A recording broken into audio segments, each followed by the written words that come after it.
Hi hi అండి. మా స్టైల్‌లో సాంబార్ చేస్తున్నాను. ఒకసారి చూడండి. అది కుక్కర్ గిన్నె పెట్టుకొని ఒక 10, 20 నిమిషాలు పప్పు నానబెట్టాను. కుక్కర్ 10 పప్పుకి, సాంబార్‌కి. దాంట్లోనే ఒక స్పూన్ పసుపు, దాంట్లోనే ఒక స్పూను నూనెసేసి కుక్కర్‌లో 4 విజిల్లు పెట్టుకుందాం. 3 గ్లాసులు వాటర్ ఏసాను. అలానే టమోటా, ఉల్లిపాయ, మామిడికాయ, ఆనియన్ అవన్నీ కట్ కట్ పెట్టుకున్నాం కదా కర్రీసు.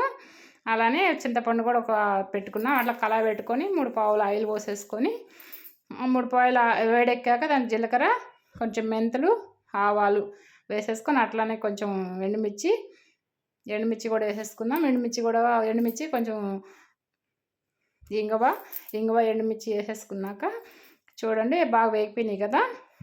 కొంచెం బాగా వేగించుకున్నాక ఉల్లిపాయ, పచ్చిమిర్చి, కొంచెం కరివేపాకు వేసేసుకొని వేయించుకుందాం. చాలా బాగుంటుందండి పప్పుచారు. అవి కూరగాయలు అంత వేగితే అంత బాగుంటుందండి పప్పుచారు. టేస్ట్గా తిక్కుగా వచ్చుద్ది, బాగుంటుందండి. మీరు ఒకసారి చూడండి. పసుపు వేసాను. పసుపు కొంచెం దాంట్లో కొంచెం వేసాక దీంట్లో కూడా కొంచెం వేసాను. అలానే 2 స్పూన్లు సాల్ట్ వేసాను.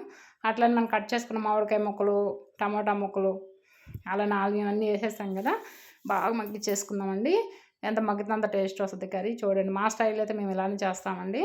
చూడండి చాలా బాగా మగ్గిపోయినాయి కదా. దాంట్లో కొంచెం 2 స్పూన్లు కారం చూసి దానికి రెడ్గా ఉందండి. అలానే దాంట్లో కొంచెం చింతపండు గుజ్జు తీసి పెట్టుకున్నాం కదా, అది వేసేసుకున్నాను. చూడండి నేను అదే పప్పు ఉడకబెట్టాను కదా ఫస్టే. అది ఆ పప్పు చూడండి అంత గంధంలాగా పలుకులాగా అయిపోయింది చూడండి. చాలా బాగా వచ్చింది కదా. అలా ఆయిల్ వేసుకుంటే బాగా ఉడుకుద్దండి. ఇలా 2 పొంగులు రానిచ్చేసి చింతపండు గుజ్జు వేసుకున్నాక 2 పొంగులు రానిద్దాం. 2 పొంగులు రానిచ్చినాక మనం పప్పు తీసి పెట్టుకున్నాం కదా, పప్పు కూడా వేసేసుకుందాం.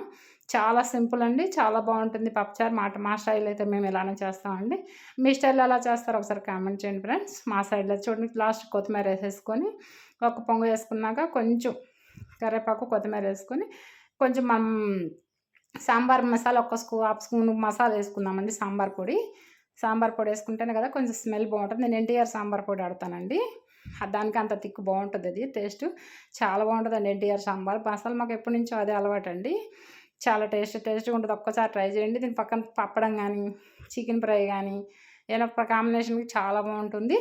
చాలా టేస్ట్గా కూడా ఉంటుంది. చూడండి సూపర్ ఉంటుందండి. మేమైతే ట్రై చేసి